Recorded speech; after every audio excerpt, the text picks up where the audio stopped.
SP साहब के हम लोग के पास फ़ोन आ रहा है कि उस मामला का आप लोग फरिया लें। इसी क्रम में हम लोग आए विधायक जी के पास मामला फरियाने के लिए। उन लोग खुद फरियाने के लिए गया था और हम जहाँ तक हमारा वहाँ कागज़ पत्र जो हम देखे उस कागज़ पत्र से पूर्व में 5-7 बार पंचायती उन लोग का हो गया था। और आपको मैं बताना चाहता हूँ कि दिनेश महासेठ और मधु जी और क्या नाम है वो बबलू का, ये लोग का लिखा हुआ हिसाब वहाँ पर है। सबसे पहले आपको स्वागत है हमारे चैनल में। चलिए धन्यवाद कि आप हमारे पास आए इस हकीकत को जानने के लिए। इसके लिए मैं आपको अपना समर्थन देता हूं। जो बात पूछिएगा सच सच बताऊंगा। कपिल देव सर, आप मरने के टाइम जो भी बयान दिए हैं उस वीडियो को देखते हुए पूरे मार्केट में सब लोग दोषी मान रहा है 2 आदमी को, तीसरा का नाम दर्ज नहीं है।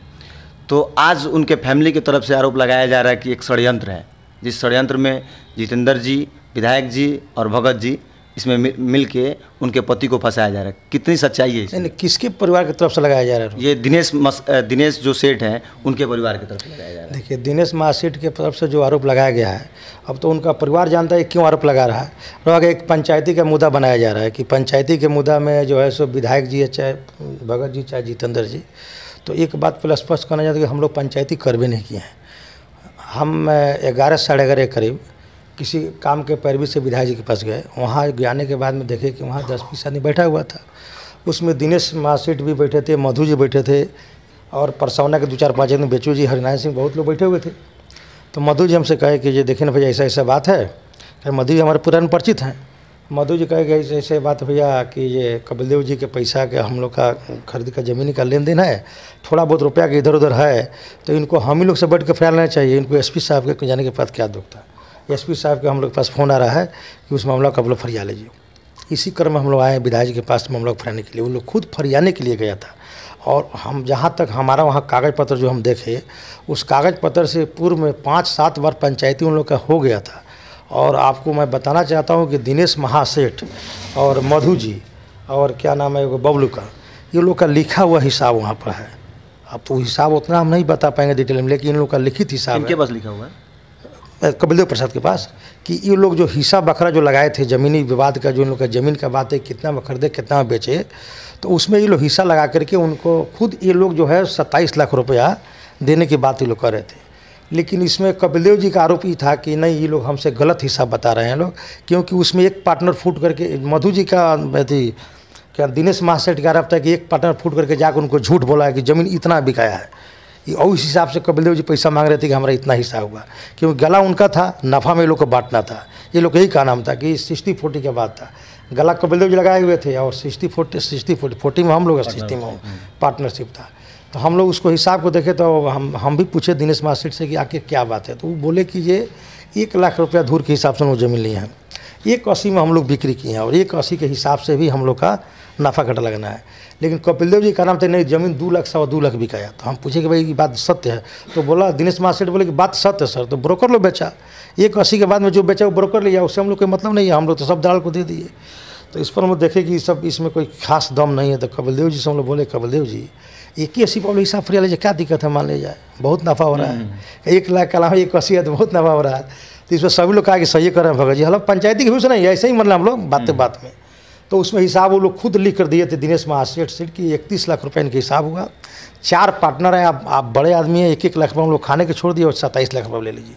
वो डॉक्यूमेंट कपिल देव सर आपके पास होगा, आप लोग उनसे मांग सकते हैं। उनके पत्नी बोल रही है कि मेरे पति से 30 लाख सुने बात में। तो वहाँ 27 लाख 31 लाख का बात था। तो उसमें हिसाब था 40% 35% का। इसमें मधु जी कह रहे थे कि 35% आप ले लीजिए, वो कह रहे थे नहीं हम 40% लेंगे। तो 40% से 40 लाख रुपये हो रहा था, 35% से 31 लाख हो रहा था। तो बीच का रास्ता 35 लाख रुपया कर करके हुआ कि भाई 35 लाख हिसाब और फरिया लीजिए।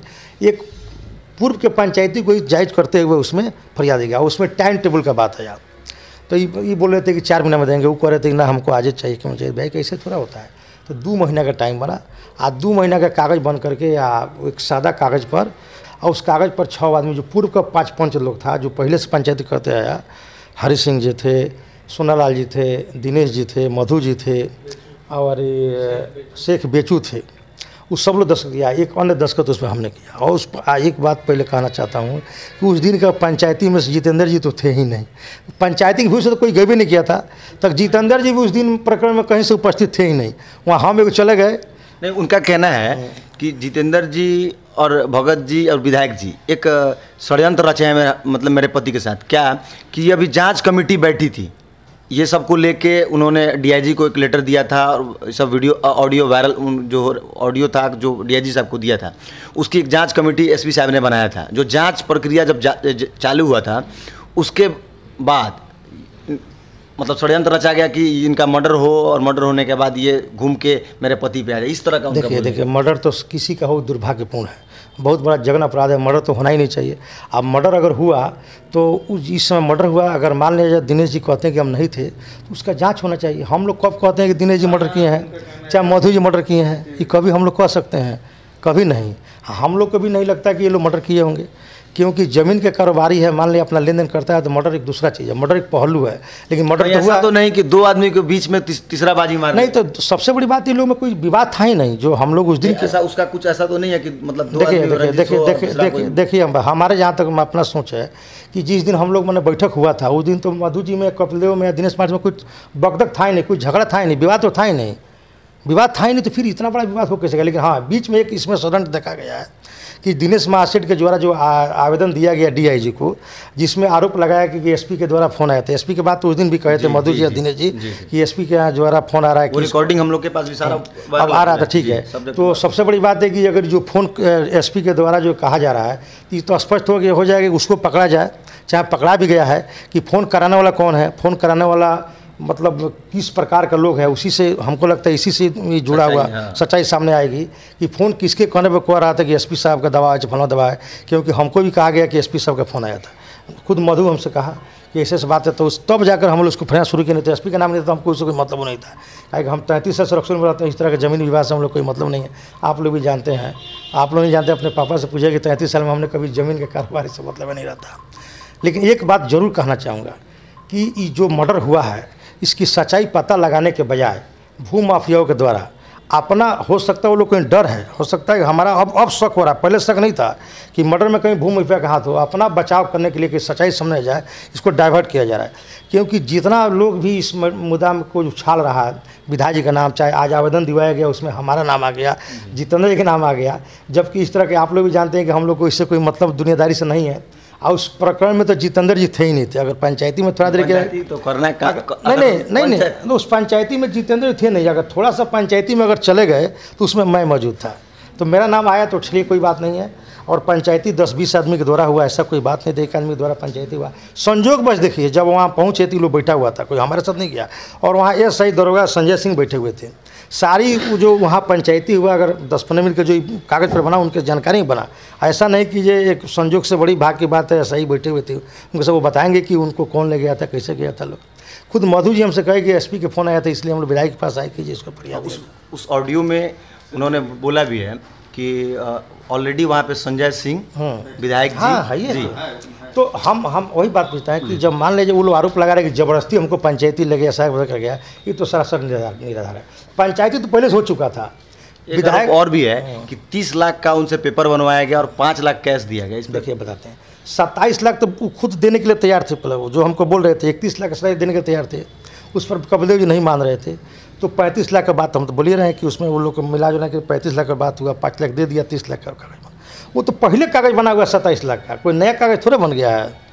उसमें 8 लाख बढ़ा दे गया। वो 8 लाख फिर कैसे बढ़ाए भी सुन लीजिए। जहाँ तो वो बोल रहे थे ये एक ज़मीन की बात थोड़ी है, उसमें 2 ज़मीन का और पैसा दिए हुए थे, जिसका वो ब्याज मांग रहे थे।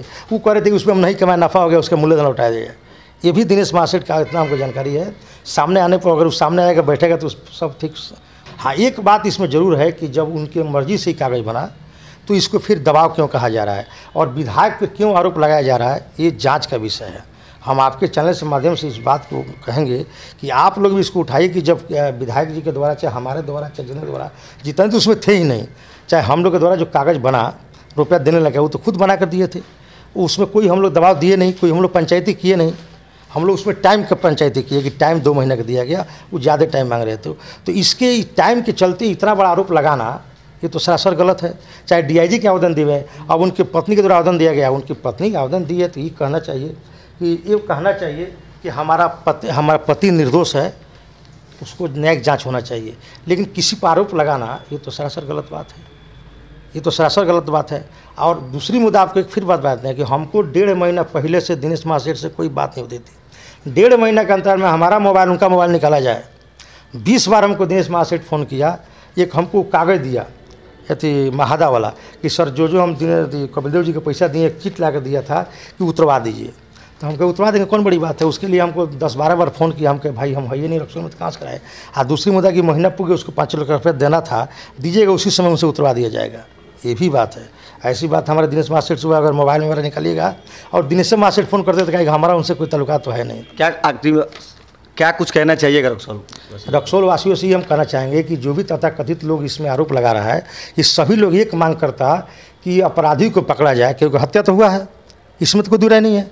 हत्या हुआ है तो ऐसा हत्या दोबारा ना हो, इसके लिए जो भी अपराध किया है उसको पकड़ा जाए। लेकिन ये मांग नहीं किया जा रहा है, ये मांग किया जा रहा है कि विधायक इसमें आ गए, फलवा आ गए, चिलवा आ गए, तो इसको तो कन्वर्ट किया जा रहा है ना। अगर एक सुर में पूरे रक्सौल वासी हो, पूरे रक्सौल के जनता, पूरे रक्सौल के जनप्रति किसी भी दल का अगर वो लोग आवाज़ उठाए कि कोई भी हत्यारा उसको पकड़ा जाए, उसको बख्शा नहीं जाए, तो बहुत जल्द हत्यारा पकड़ा जाएगा और पर्दाफाश हो जाएगा। लेकिन एक मांग किसी नहीं कर रहा है।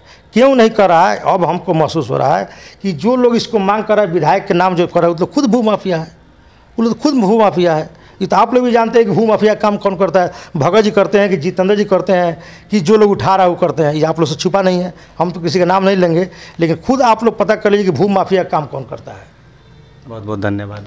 चलिए बस एक बार फिर आपसे मांग करते हैं कि आप लोग भी अपने स्तर से इसको पता लगाइए और इस कांड को उजागर कीजिए, ताकि दोषी पकड़ाए और कड़ी से कड़ी सज़ा मिले और निर्दोष को सज़ा न मिले। हमें नहीं कहते कि निर्दोष फंस जाए, निर्दोष जो इसमें है उसको बख्शा जाए।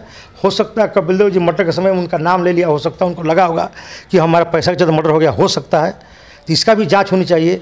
और लेकिन निर्दोष को नहीं फंसाया जाए और दोषी को फंसाया जाए। दोषी को जहां भी है पटाल से ढूंढ कर उसको फांसी की सज़ा मिलनी चाहिए।